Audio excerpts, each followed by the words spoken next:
महाराष्ट्र जो टैक्स देता है उस टैक्स में हमारा भी अधिकार है। हमारा कौन? हमारा मतलब पूरे देश का। जैसे सबसे बड़ा टैक्स पेयर कौन है महाराष्ट्र में, जहां से वो कहते हैं कि हमको पैसा आता है, स्टेट बैंक ऑफ इंडिया है।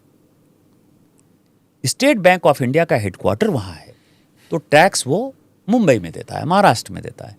क्या स्टेट बैंक ऑफ इंडिया में हमारा और आपका पैसा नहीं है? पूरे देश का पैसा है ना। दूसरा मैं आपको बताऊं कि महाराष्ट्र में जो क्रेडिट डिपॉजिट रेशियो है 100% के आसपास है, तमिलनाडु में 110% के आसपास है। क्रेडिट डिपॉजिट जो हम पैसा जमा करते हैं और जो वो हमको बैंक लौटा के देती है हमारे उद्योग धंधा के लिए। बिहार, उत्तर प्रदेश, झारखंड, बंगाल, उड़ीसा, इसका जो क्रेडिट डिपॉजिट रेशियो है वो केवल 40%। हम 100 रुपया यदि जमा कर रहे हैं तो हमारे यहाँ स्टेट बैंक ऑफ इंडिया केवल 40 रुपया दे रही है। 60 रुपया वो महाराष्ट्र को दे रही है, वो तमिलनाडु को दे रही है, वो पंजाब को दे रही है। आप ये समझें कि पैसा हमारा है, टैक्स आपका मिल रहा है, ठीक है, महाराष्ट्र के खाते में जाता है।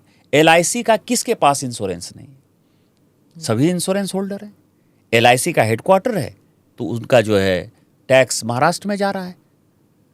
रिलायंस इंडस्ट्री की कोई इंडस्ट्री नहीं है, वहाँ कोई इंडस्ट्री नहीं, उसका हेडक्वार्टर है, उसका पैसा जा रहा है।